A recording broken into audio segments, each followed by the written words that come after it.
All right, Amazon. Layoffs at Amazon, possibly cutting 10,000 workers starting as soon as this week. Chief Business Correspondent Rebecca Jarvis is here with more. Good morning, Rebecca. Good morning to you, Robin. And these are deep cuts. Tech giant Amazon. Oh, by the way, Decision Desk headquarters projects Republicans have won a majority in the U.S. House of Representatives with at least 218 seats. Final count pending calls in 14 outstanding races. Republicans have flipped the House and now control it. Amazon planning to cut 10,000 employees starting this week, according to the New York Times. And this is the largest layoff in the company's nearly 30-year history.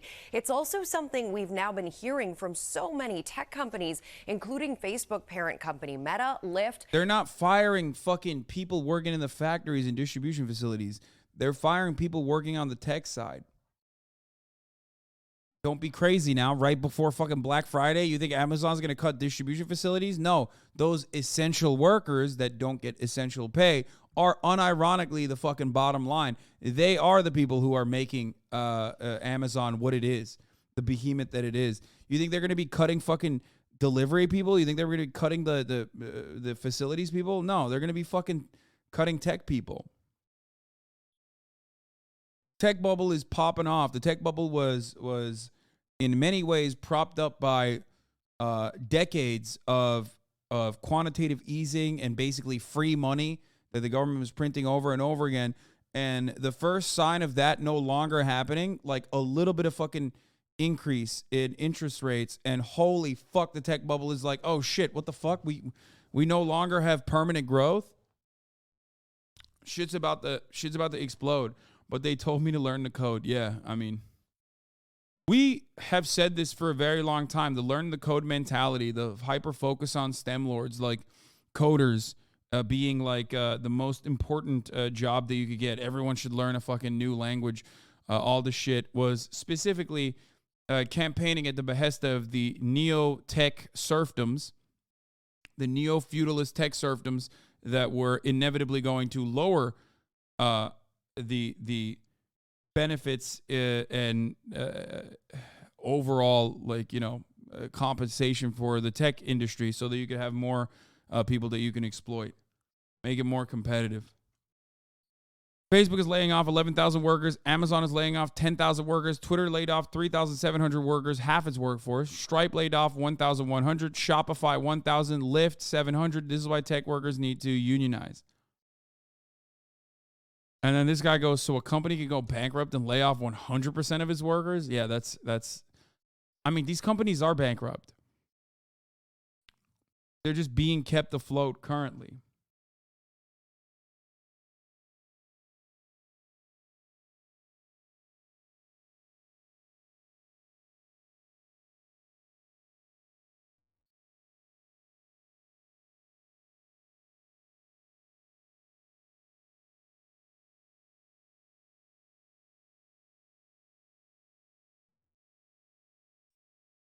Anyway.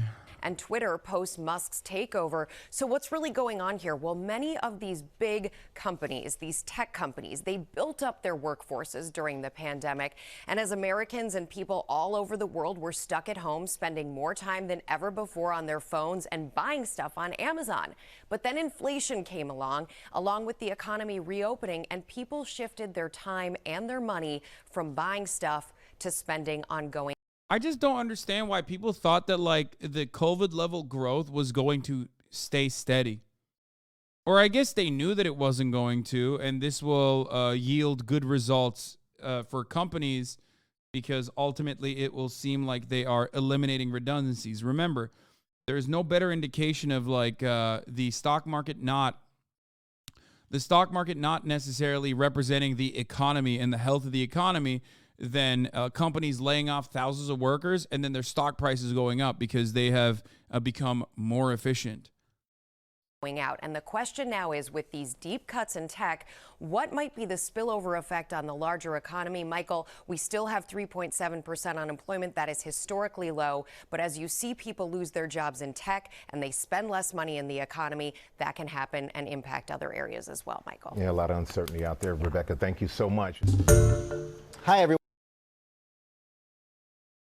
Called quarter by quarter fog of war brain. People plan for the quarter and not really anything beyond that. Yeah, I don't know. I don't know what to say about that. Companies overpromise positions because it's that goofy capitalism brain that want to grow. But the moment that things take a downturn, they blame the amount of workers for impacting the bottom line. It's always the little person that feels the effect the most. Plus, with 3.7% unemployment, you can literally fucking get back to a situation where you're hiring fresh college graduates or forcing the current workforce that you have to do the job of all the people that just got fired. Whenever people talk about efficiency or eliminating redundancy, what they mean is the people that are in that workforce are now going to do, they're not going to do the job of 2 people, 3 people, because they're going to be forced to, because what's the alternative? You get fired. You have no protection.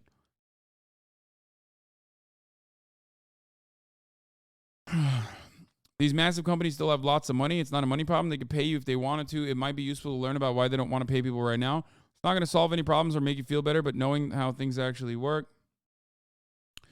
By high inflation, the economy isn't that bad yet. The stock market overall is not doing great, but not that bad yet. But tech stocks in particular are getting absolutely hammered. They're losing 60%, 70%, 80% of their value this year. Tech stocks have been hugely overvalued for a decade now. Times were good and money was cheap. So rich people stuck all their money into tech because it kept going up until it didn't. Smart people expected a correction eventually, but it's much worse than anticipated. So tech stocks are way down. How does this impact executives at these companies? As public companies, their fiscal responsibility is to their shareholders and their board. They have to stop the bleeding. If they don't, they can be fired. Everybody has a boss. This is where it starts to begin to impact you. At most companies, paying humans is by far the biggest line item expense in the expense budget. Layoffs are by far the easiest and most expedient way for a company to cut expenses. As long as that is true, layoffs will happen in a downturn. You can also correct it with temp labor.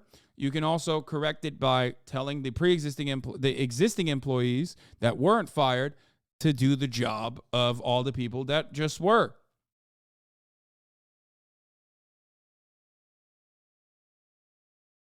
Okay? The only other thing I want to address is the narrative that these companies overhired in a way that was irresponsible. I think there is a lot of nuance lost when we talk about it this way. The people who had those jobs appreciated them while they existed. If you ask someone who got a dream job at Meta whether they would have preferred not to get that job so the company could be more responsible, they would tell you to fuck off. That's not how things work.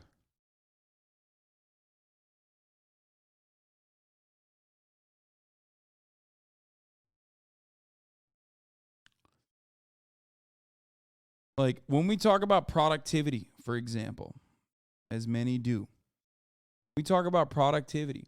What we are simply talking about is how technological advancements have made it so that one worker can do the job of 10, but not necessarily get, like, you can create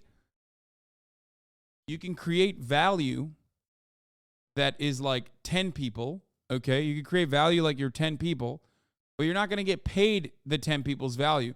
You're going to get paid. You're not going to have less hours as a consequence of that.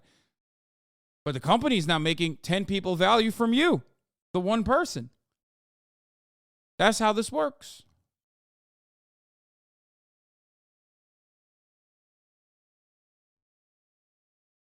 That's how it's always worked. The thing I would like to see is helping people understand better how much volatility is in their role. Are they likely to be cut if things get tight?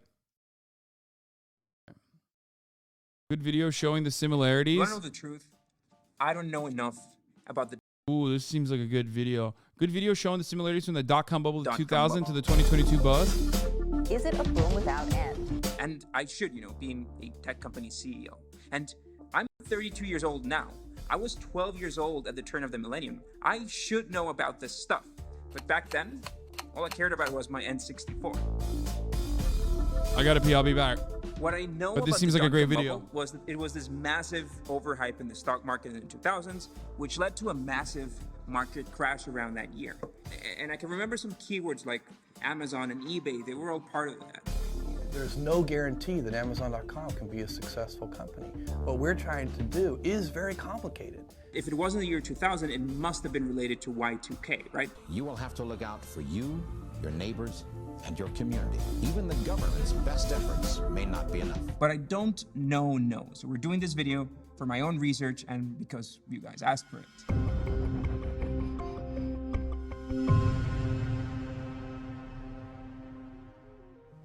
truly get a grip on what happened, we kind of need to draw a timeline that starts in the early 90s. And the first key moment in that timeline is the release of a web browser called Mosaic. It was released in January 1993, and it was key to making the internet popular.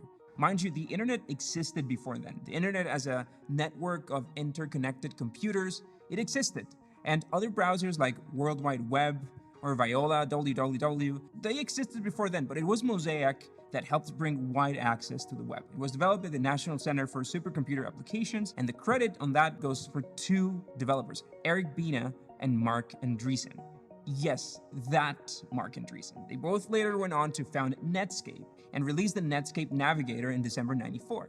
Mark Andreessen is, of course, one of the co-founders of Andreessen Horowitz, one of the most important venture capital firms today, a firm that has invested in Skype and Twitter and Facebook and Groupon, Zynga, BuzzFeed, Medium, Figma. But I'm getting sidetracked. What the fuck is Figma, dude? Figma balls. The thing is that Mosaic was the first popular internet browser in the world. We could call it the beginning of a widely accessible internet. And other browsers came along later and stole most of its market share. And there were literally browser wars in the 90s. Mark Andreessen has brought rhyme, reason, and maybe soon the masses to the mystifying world of the internet, which seamlessly links computers all over the world. Let's fill this timeline with internet speeds. In 1993, the fastest internet you could get was 56 kilobytes per second. That was with a modem over the phone. Now, for you younglings watching, this sound was the sound of the future. That's the sound of your computer God connecting to the damn. internet, accessing the web through your phone. That's until somebody at your household Yo, I'm so fucking old. I know, like, I've seen that shit, dude. kind of I've picks up seen the some of those handset graphics, at brother. all. But take a look at this. Even at the turn of the millennium, the fastest internet that you could get was 256K. If you look at this curious thing, you know, when Amazon.com released, average internet for US households was 56 kilobytes per second. That shit would take hours to fucking load, man. And let's add computer access to that timeline. Households in the US with a personal computer went from 8% in 1984 to 36% in 97 to 51%. You know what's fucking pathetic, by the way? 256 kilobytes, dude. Like, in America, ain't shit changed, brother. What the fuck?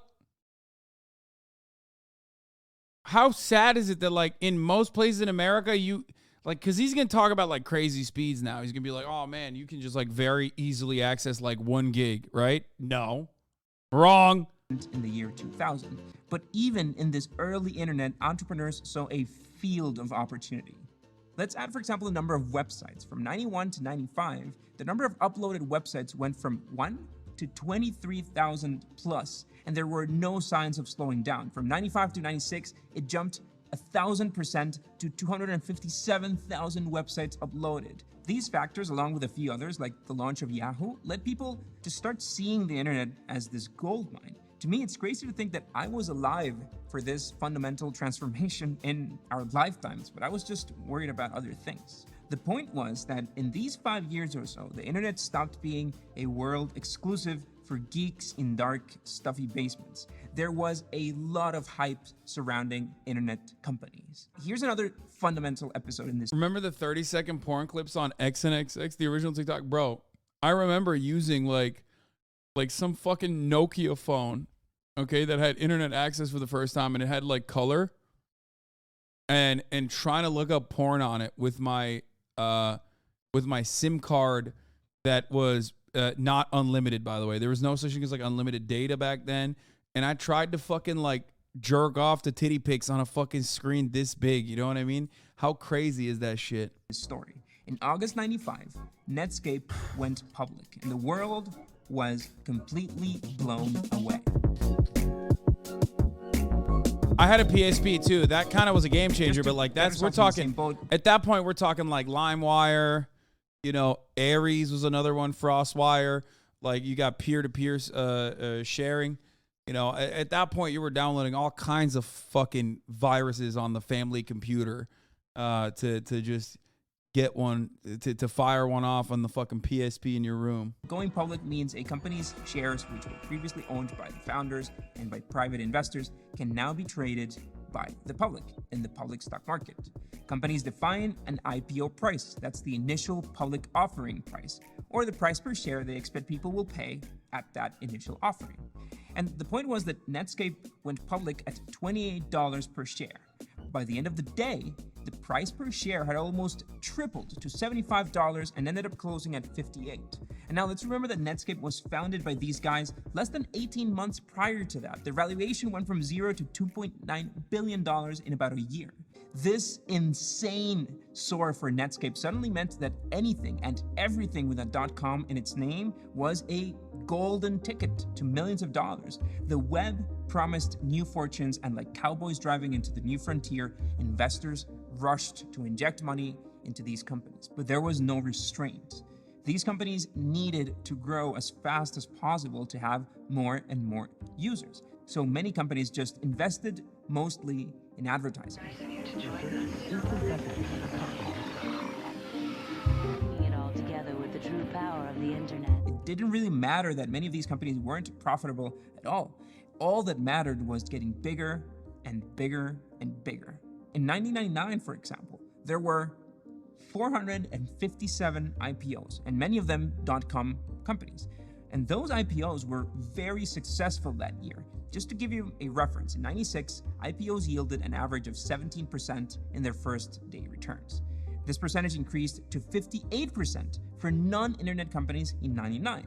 But for .coms, the returns were a stunning 89%. 117 .com companies doubled their price in the first day of trading. In total, from 95 to 2001, 439 .com companies raised $34 billion in capital. This got mixed up with a bunch of other variables. In the late 90s, US's interest rates were at their lowest since the 70s. The government had lowered tax rates on capital gains from 28% to 20%. This meant that investing in bonds, for example, was boring. And if banking was boring, then the bond department at the bank was straight up coming to us. On the contrary, investors were now motivated to favor low to no. I mean, dude, this alongside Glass-Steagall, I mean, how could anything go wrong, you know? Burn, baby, burn. No dividend-paying stocks over those that paid considerable dividends. For reference on that, a company may decide to pay dividends to its shareholders if it has leftover profits, if the revenue exceeds its expenses, right? So dividends are distributed equally and usually range from a few cents to a few dollars per share.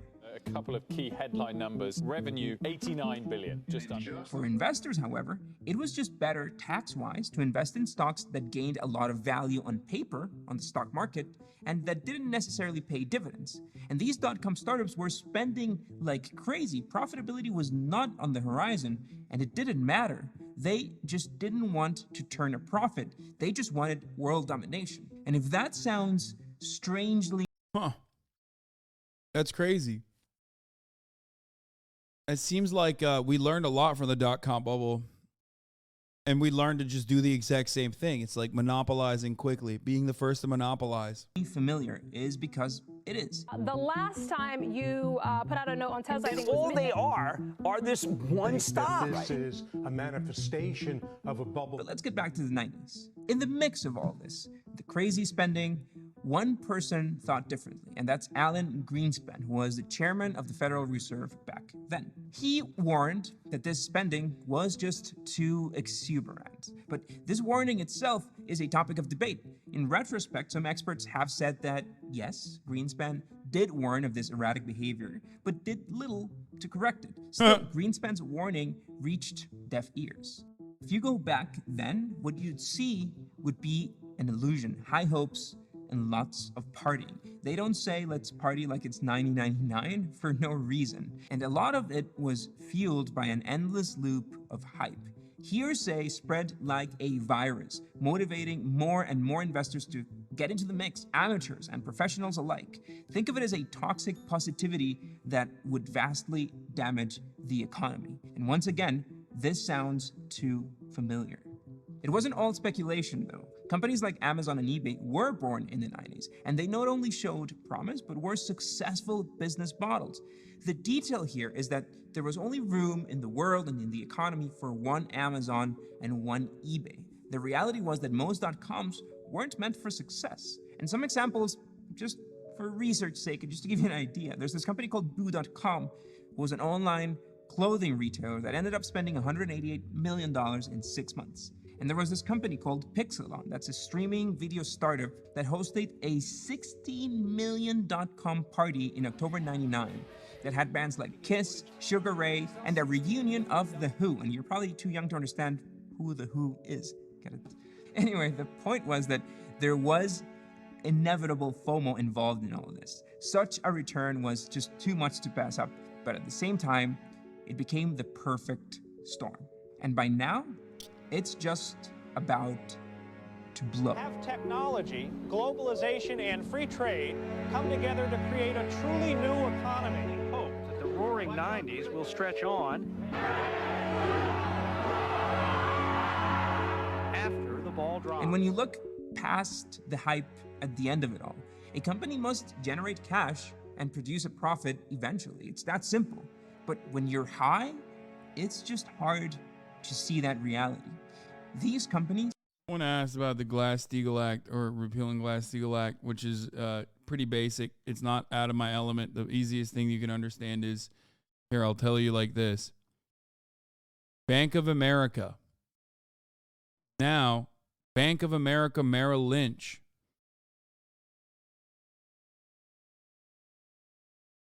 That's it.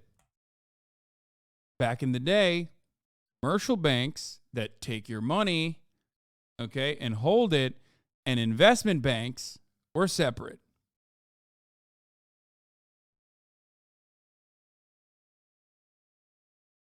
That's no longer the case in the world that you live in. That's it. Were spending crazy dollars on marketing and aspects that had nothing to do with generating revenue or improving their cash flow. If they can continue raising money, why would you want to focus on revenue, right? Why Musk was so determined to tell the street that he wasn't going to raise capital. It's been growing at a remarkable pace. Apple will be the first trillion-dollar company. Part of the problem was that the expectations created by these massive investment rounds, these massive valuations and IPOs, was so much expectation that the value of these companies exceeded their capacity to respond. The promised value was just too much for the companies to actually grow to that value. HSBC once reported that companies would have to grow their revenue by 80% a year to satisfy valuations they had back in those years. Microsoft was one of the best performing companies at that time, and it only managed to grow by 50%. On March 2000, the NASDAQ index reached an all-time high of 5,132 points, but the needles that would prick the bubble were just creeping in. And hold on, we've made it all the way to year 2000, and we have not talked about Y2K. What if everything that could go wrong did? 100 days away, and after all the talk, all the hype, all the fear. You children of the millennium, you probably won't get why there was so much desperation and craziness around Y2K, because the theoretical problem was that computers in the past century often counted years with just 2 digits, 88, 95. This wasn't programmers being lazy. On the contrary, it was these guys optimizing for the very limited storage at the time. Any additional bit required to store a full year was very expensive. So when the computer clock changed in the millennia, it would go to 00. But how was 2000 different from 1900? They're both 00. Another problem back then was that some programmers may have misunderstood the Gregorian calendar rule on leap years. The rule states that years that are exactly divisible by 100 are not leap years. While that rule is correct, there's an exception to it that states that years divisible by 400 are leap years. And then 2000, the correct answer is 2000 was a leap year. And finally, there was fear that people could confuse the day, month, year format on the date. When you have a 99 at the end, it's easy to tell which one of those numbers is the year. But what if the date is 01/11/05? Which is which? This, by the way, would be much simpler if everyone just adhered to the very logical day, month, year. I will stand by this. I'm sorry to state this. This is the one thing America got right. Everything else, not using the metric system, gigantic L, not using centigrade, gigantic L. This is the one thing America got right and the rest of the fucking world got wrong. Straight up. And I say this as someone who comes from the date, month, year, like day, month, year system. It makes so much more sense. I have not lost it. I'm so right.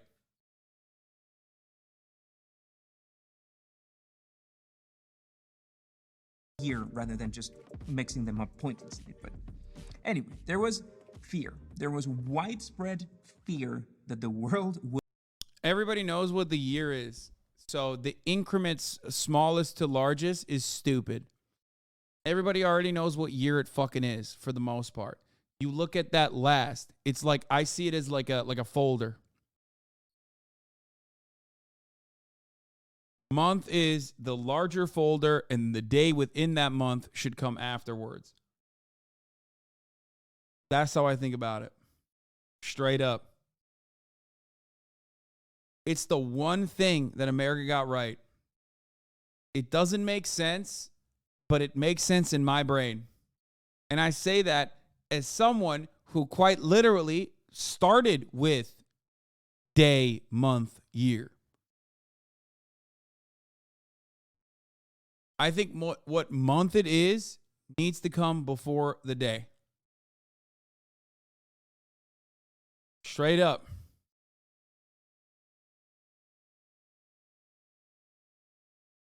Would collapse. Literally trigger the end of the world. Power, water, telecommunication. Tomorrow, what happens to you and the computers in your home and business? The answer is not when you. Your bank accounts could be locked because technically, for their computer, you weren't born yet.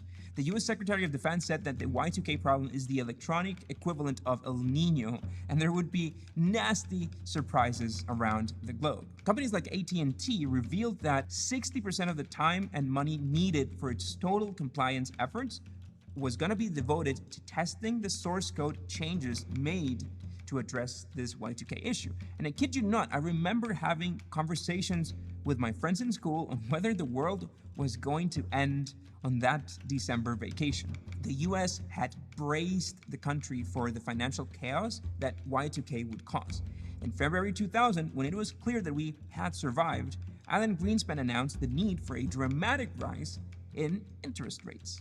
As soon as he mentioned that increment in interest, speculation grew rampant, as it was really unclear how the higher borrowing costs and the increased rates would affect these inflated dot-com stocks. It lost a quarter of its value in just 1 week. Some have lost up to half their value already. And then came another big hit. Just 3 days after the Nasdaq had hit an all-time high, Japan announced that it had entered into a recession. From October to December of '99, the Asian country had seen the third largest quarterly decline since World War II.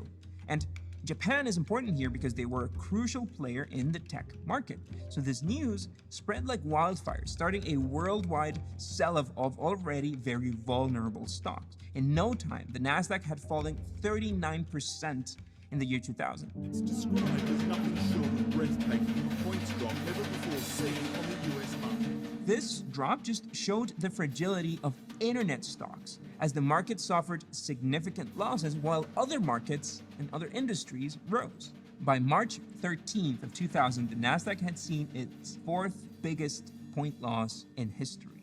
And we were just getting started with that crash. On March 20th, like a swift sword slaying any remaining hope, the Federal Reserve raised interest rates. But add another punch to the market. Microsoft was facing an antitrust lawsuit by the US government, just like the one Facebook is facing right now. Go watch that video.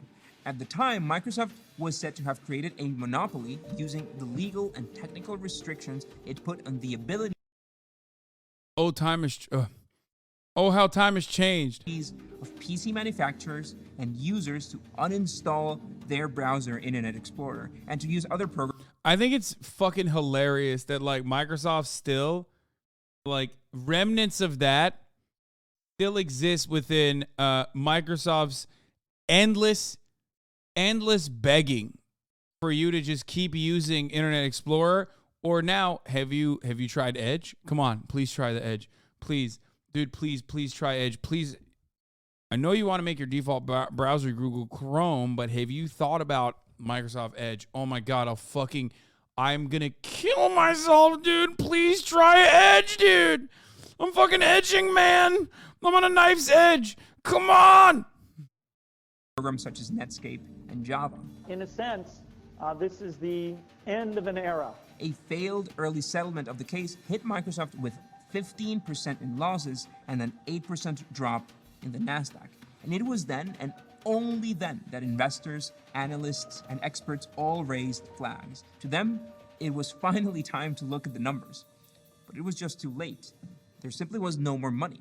All the hype was gone. All those promises of overnight millionaires disappeared when hit after hit reminded the world that a bubble might be a perfect sphere, but can also burst very easily. The stock market plummeted, triggering frantic selling. The year 2000 turned into a roller coaster. Tech companies were failing and failing fast. By November of that year, they had lost $1.75 trillion in value. In that year alone, 22,000 people had lost their jobs in the dot-com world. All those overvalued dot-com companies lost 75% of their value in a matter of months. The company announced today it's laying off 518 people. Unfortunately, 2001 was not a kind year. Several major accounting scandals like Enron only helped in worsening the crisis. By October 2002, NASDAQ had lost 78% of its peak value and returned to 1,114 points, which were 1995 levels. 5 years of hype, speculation, advertising, and dreams just disappeared in 14 months. And the consequences are still present, for better or for worse. The dot-com bubble dried up into a desert. The species that relied on outside money was dying, starved on their food. Investors became more cautious, and many promising companies just ceased to exist. It's a question now being debated in classrooms, in boardrooms, and here on Wall Street. But some survived, of course, with names that you might remember, like Microsoft and Google and Amazon and Apple. In fact, those that survived saw that in these harsh conditions, they had an advantage. Real estate was cheap, labor was plenty, and even less expensive than before, and the competition suddenly became limited. George Bush saw all this and was like, yeah, I'm going to have to do a 9/11 now. Just a little bit of a 9/11. 9/11. September 11. And that's not to say that they weren't immune to this crisis. Their stocks did plummet. Amazon, for example, went from $107 to $7. Apple went from $5 to under $1. And some might say that they survived the crisis so they could be examples, and they are. First of all, they had a solid business model, and they had brilliant people at the helm. We're not saying others were dumb, by the way, but focusing on these companies doesn't answer questions such as what happened and who was. You mean 11/9? Oh, yeah. Oh, sorry. Yeah. Classic. I'm sorry. How could I have forgotten? 11/9. Oh, wait. We don't know. Oh, it's not 11/9. It's 9/11. That's so funny. That's interesting. Was to blame. Analyst Quinn Mills wrote on Harvard Business Review that we shouldn't blame the dot-com companies themselves. In fact, it's the total opposite. To him and to many, the real culprit of this was the capital markets. In his words, venture capitalists bear a marked responsibility for the dot-com disaster, as do investment banks and brokerage houses that hyped these dot-com shares. Just as the capital markets helped in injecting cash into this growing world, they also mishandled it, fueled by greed and desire to expand and grasp everybody in their hands. Europeans be like, 11/9, you mean? Right? 11/9, you mean? The 11th of September in 2001, at the top of the hour, there was a 60-second ad break, right? Yes, that's right. A second ad break has hit the Twitch watchers of the Hasanabi broadcast. At the top of the hour, there's a 60-second ad break. If you no longer want to see those ads, all you need to do is subscribe. You can do that for $5, or you can do that for free with a Twitch Prime. You can get a Twitch Prime by connecting your Amazon Prime account to your Twitch account. You get one free Prime subscription a month. Use it on your favorite broadcaster. Hopefully that's me. You can also get gifted a sub, if you will.